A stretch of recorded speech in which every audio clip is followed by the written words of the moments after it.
전쟁에 뛰어든 시민, 바로 일명 조국 전쟁에 뛰어든 시민이 있습니다. 바로 유시민 노무현 재단 이사장인데요. 단순한 참여를 넘어서 이젠 태풍의 눈이 되고 있던데요. 관련 영상을 저희가 먼저 전해드리도록 하겠습니다. 우리가 뭐 편집을 어떻게 악마의 편집을 해가지고 김경록 씨의 정언 취지를 왜곡시켜서 내보냈다 이런 식의 공격을 해올지도 모르겠어요. 네. 제가 이제 김경록 씨의 우리 알릴레오 방송 어제 3회차 알라뷰 3회에 대한 김경록 씨의 평가? 네, 네. 그것은 아주 좋았고 감사하다. 그런 평가를. 전화를 그 후에 하셨군요. 예, 오늘 오전에 했습니다. 안위가 걱정이 되었어요. 네. 특수부가 간판만 바꿔들고 이제 영업 안 되는 데는 문 닫고 영업 잘 되는 데는 계속 간판 바꿔서 가면 시장 개업하는 거지 이게 뭐 없어지는 거 아니지 않냐. 제주도의 한 강연에서 나왔던 말입니다만 정치를 하시지 않는다고 하지만 이미 정치의 한가운데 있는 것 같습니다. 특히 검찰 수사에까지요. 특수부를 비판을 하고요. 별거 이제 나온 게 없다라고 하면서 앞으로의 전망도 하던데 어떻게 해석을 하고 계시는지요, 장선조 수장님. 저는 참 유시민 이사장의 네. 책과 강연 이런 걸 듣고 상당히 감동도 많이 받았고 옳다는 얘기도 많이 생각이 들었는데 개념 지식인에서 네. 궤변 지식인이 된 게 아닌가라는 생각이 듭니다. 본인이 검사고 본인이 판사 모든 역할을 다 하고 있어요. 검찰을 향해서는요. 조국 수사는 아주 부적절하고 심각한 오보다 가족의 인질로 삼은 저질스러운 스릴러를 보는 것 같다. 네. 이런 식으로 얘기를 했습니다. 그리고 KBS 기자들의 조국 보도에 대해서는요. 조국만큼 모든 것을 가질 수 없었던 기자들의 분기탱천이다라고 네. 하면서 이 사실을 그냥 조국에 대한 질투다 이런 식으로 얘기를 하고 있는데 한때는 세상의 정의를 내가 말하는 것은 세상의 정의야라고 얘기했던 한 지식인이 정말 궤변론자, 네. 선동가 이런 식으로 된 것 같아서 상당히 서글픈 마음이 있습니다. 네. 지금 뭐 인터뷰 김경록 씨하고 했던 부분도 논란이 되긴 했지만요. 분명히 뭔가 본인이 의도하는 바가 있을 텐데 김종욱 교수님은 어떻게 보십니까? 내 이야기를 듣는 분, 청년층으로 잡는 걸까요? 아니면 다른 특별한 분들이 있는 걸까요? 청년층이 좋아하겠습니까? 저렇게 얘기를 하면. 네. 저는 아니라고 보는 거고요. 저는 뭔가 자기 논리에 빠져가지고 지금 검을 휘두르고 있는데 지금 다 피를 보고 있는 상황인 것 같아요. 저는 왜 그러냐면 대통령께서 검찰총장한테 엄정한 수사를 하라고 얘기했어요. 네. 고위층에 대해서. 엄정한 수사를 한 겁니다. 엄정한 수사를 했는데 그 검찰 수사에 대해서 위헌적 구태타나 마찬가지라고 얘기했어요. 저는 대통령 임명권을 건드려버린 거예요. 제가 볼 때 이 얘기는. 또 하나는 뭐냐면 검찰이 특수부의 간판만 바꿔서 반부패 수사부로 신장 개업했다? 네. 근데 이거 조국 장관이 나와서 검찰 개혁의 주요한 내용으로 말씀하셨어요. 그렇다면 이 얘기는 뭐냐면 조국 장관이 하는 검찰 개혁이 수준 이하라는 얘기밖에 안 되는 거 아니겠습니까? 나와가지고 대통령 임명권 건들고 조국 장관 검찰 개혁 방안도 건드는 상황이 돼버린 거예요. 두 개 다. 네. 저는 본인이 너무 확신하니까 국민의 감정도 사태 흐름도 잘 판단을 못 하시는 상황이 된 것 같아요. 지금 그냥 유일하게 그런 거죠. 자기가 생각하는 가치는 검찰이 잘못하고 있고 조국 장관을 살리면 된다라고 생각하시는 것 같은데 그 칼이 지금 대통령의 임명권을 건드리고 있고 조국 장관의 검찰 개혁안을 건드리고 있는 상황이기 때문에 제가 볼 때 이젠 조금 좀 성찰하셨으면 좋겠어요. 생각하셔서 네. 생각하시고 말씀하셔야 된다는 생각이 들고요. 유시민 작가가 말씀하시는 유튜브를 보시는 분이 소위 유시민 작가를 좋아하는 분인지 모르겠지만 그 유튜브를 보고 기사화되는 내용들은 온 국민이 듣습니다. 네. 그걸 생각해야 된다고 생각이 들어요. 그러니까 특수부 초소에 대해서도 아니 특수부를 줄인다니 그냥 간판만 바꿔서 신장 개업하는 거 아니냐. 근데 특수부 축소는 조국 장관 안에도 들어가 있는 거 아닌가요? 예, 그렇습니다. 그리고 네. 또 앞으로 공수처가 만들어지게 되면 그 기간이 왜 남아있지 않겠습니까? 공수처가 만들어지게 되면 그쪽에 맡기면 되는 거고 또 그다음에 기본적으로 경찰이 할 수 없는 수사가 분명히 있기 때문에 그 수사와 관련해서는 어떻게 할 것인지에 대한 분명히 처리도 남아있기 때문에 저렇게 얘기하는 건 소위 지금의 검찰 개혁 수준에 대해서 예를 들면 스스로 그것을 해야 된다는 분이 성이 안 찬다. 정의당이어서 과거에 그러신가요? 정의당은 지금 성이 안 찬다고 얘기를 하고 있는 거니까요. 네.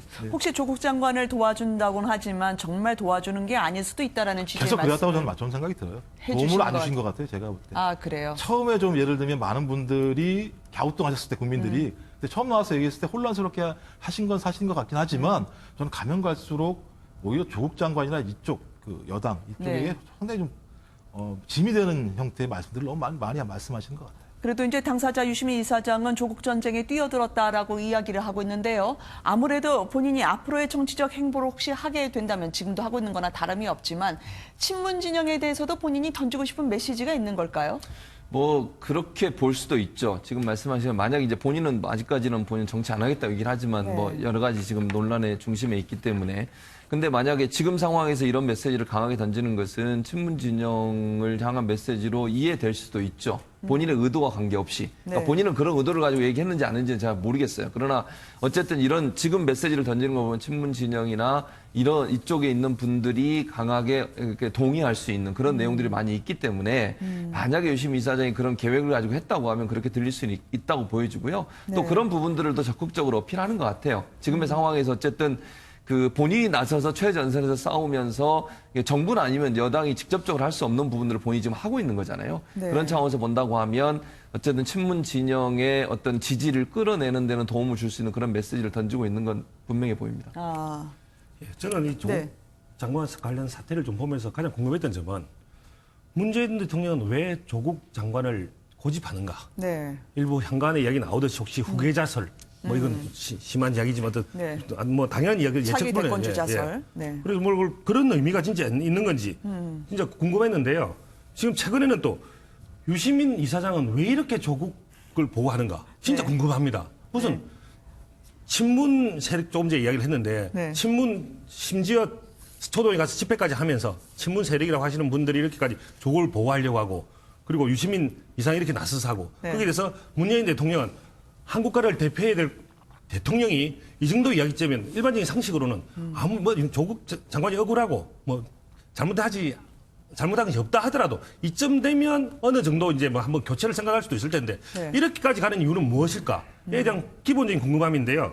저는 이제는 좀 달라져야 될 필요가 있지 않는가. 네. 계속적으로 계속적으로 유시민 이사장이 이렇게 이야기하는 것 자체가 중요한 고비 때마다 국민 정세에 반하는 이야기를 한 번씩 던져줌으로써 더 불을 지피고 하는 것이 저는 더 문제라고 생각하거든요.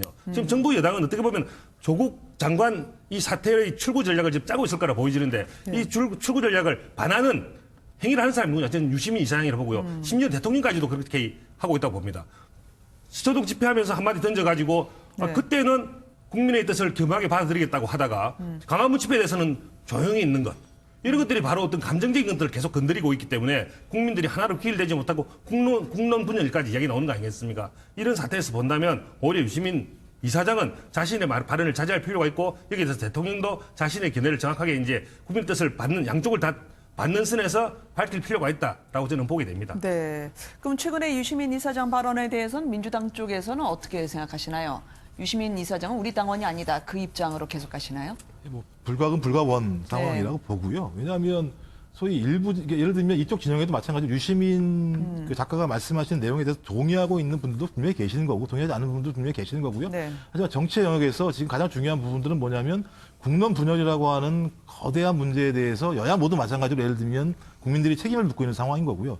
또 하나는 제일 중요한 건 거의 한 두 달 이상을 이 조국 정국이 진행됐음에도 불구하고 네. 여론 지형, 그러니까 큰 차원의 여론 지형은 거의 변동이 없다라는 상황이에요. 제일 중요한 문제들은요. 그러니까 이 여론 지형들의 변화가 없다라고 하는 얘기들은 여야가 아무리 얘기한다고 하더라도 그다음에 서초동에서 집회를 하건 아니면 광화문에서 집회를 하건 국민의 민심 같은 경우는 이 상황에 대해서 변동이 없다라고 하는 중대한 문제가 있기 때문에 이제는 적어도 국론 분열의 상황들을 정리하고 정치권이 이 문제에 대해서 결자 해제해야 된다라고 하는 측면들에 대한 합의들은 나름대로 좀 갖춰져 가고 있는 것 같아요. 그런 측면에서 예를 들면 유시민 작가의 이런 얘기들은 소위 여야가 하고자 하는 방향 또는 청와대가 출구하고자 하는 방향과는 무관하게 다시 싸움들을 만들어내는 양상이기 때문에 네. 여기에 대해서 여당이든 뭐든 예를 들면 이 문제에 대해서 예를 들면 어떤 판단들에 대한 섞인 얘기는 할 수 없다는 생각이 드는 거고요. 또 하나는 근데 아까 저기지만 후계자설은 말씀을 안 하시는 게 그건 뭐 확정이 안 된 내용이기 때문에 예를 들면 네네. 오히려 이제 오히려 더 이제 말씀하셨으니까요. 논란이 될 네. 수도 있기 때문에 예. 네. 그러니까 제가 봤을 때는 유시민 이사장이요, 그 소방수 역할을 좀 하고 싶어 하는데 네. 방화범이 아닐까라는 생각이 들어요.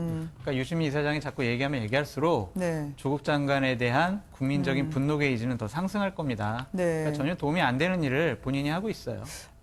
유시민 이사장은 아직도 나를 못 믿는구나라고 이야기는 하지만 박지원 의원을 포함해서 이 대권 주자 행보로 혹시 가시는 게 아닐까라는 가능성을 높이는 발언을 했었거든요. 원래 이제 조국, 유시민 이 두 분이 차기 대권 주자로서 이제 진보 진영에서 키우려고 했었는데 네. 이번 사건으로 인해서 조국 장관과 유시민 이사장 모두 네. 다 힘들어지지 않았나 그런 생각이 듭니다. 희망 섞인 바람이나 기대로 봐야 되지 않을까 희망, 싶어요. 아직 네. 몰라서요. 정치가 움직이는 거니까. 그렇죠. 네, 네. 알겠습니다. 다음 주제가 저희가 준비가 되어 있습니다. 역시 조국 장관 관련인데요. 함께 보시죠.